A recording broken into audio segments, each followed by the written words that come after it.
There's a famous yoga saying that you don't find yoga, yoga finds you when you're ready for it. And I think that was true for me, and it's true for lots of people. The majority of people middle-aged or above who go to yoga classes, it's because something's happened in their life. Something traumatic or very emotionally draining or difficult has happened. And in my case, I had a sort of rather classic midlife crisis. My long-term relationship with my partner broke up, and I was feeling a little bit not sure about my place in the world and what I was doing. And I went along to my first class, and I thought it was great. I felt very out of place, to be honest. I was 10, 20 years older than almost anyone else in the room, and a different sex. It actually was an important part in stabilizing my life at a time of turmoil. It only took me 2 or 3 years to think I'd really like to teach this. You know, I'd like to give it back to other people. Yoga philosophy does have certain things that they're called the yamas and the niyamas, and it's the philosophical basis of yoga. They have 5 yamas and 5 niyamas. And to be honest, they're a little bit like the 10 Commandments. So the first one is ahimsa, which is non-violence, and I believe in that.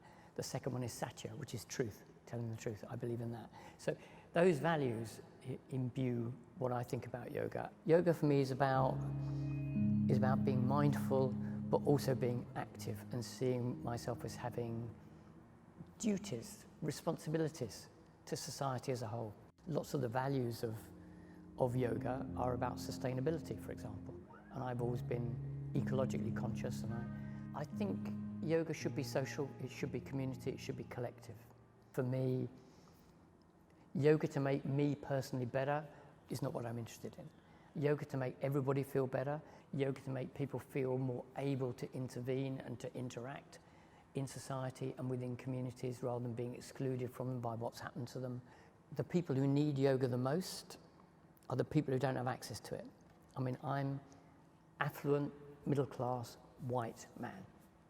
It's easy for me to pay to go to a yoga class. So how do we get yoga to people who can't afford it, to people who think it's not for them? That's what the goal of our foundation is to take yoga to the people who need it the most, which frankly is not you or me or most of the people in the existing yoga community. I'd been selected by the Green Party to stand in Brighton, Kemp Town for the 2015 election. I was selected in 2013, and there was no chance of me winning.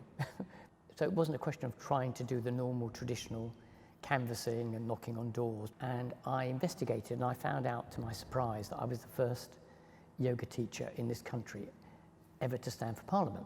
So I thought, well, that's funny. Let's rope the yoga community into this. Yoga community is quite green in its outlook, quite sustainable, quite radical. We organised a group of us, and we decided to have the first yoga festival. So it was linked very much to my politics originally. And to our surprise, 1,200 people showed up. It was exhausting, you know, we put the whole thing on, and then we sort of collapsed afterwards. And then we started getting the emails from people saying, when's then the one next year? So we just took it for an air. We've had 6 yoga festivals now. And at the first yoga festival, we raised money for the Unemployed Centre in Brighton. The second one, we raised money for a young homeless project in the city to provide a yoga class. And we thought, well, why don't we become a charity and just raise money generally for all these sorts of projects? So we did. And we put on free classes. We do yoga for the police in Brighton. We've done yoga for mental health courses. We run yoga in schools. We do work with organisations like Rise and Survivors Network, who refer women who've been subject to domestic or sexual violence. I'm sure you know about the sorts of traumas that can lead to.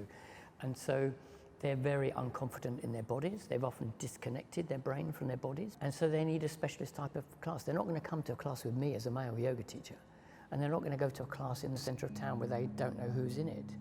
But they might go to one at a venue provided by Rise or Survivors Network with a woman teacher who's been specifically trained. So yeah, it's been a long journey, and it's very satisfying.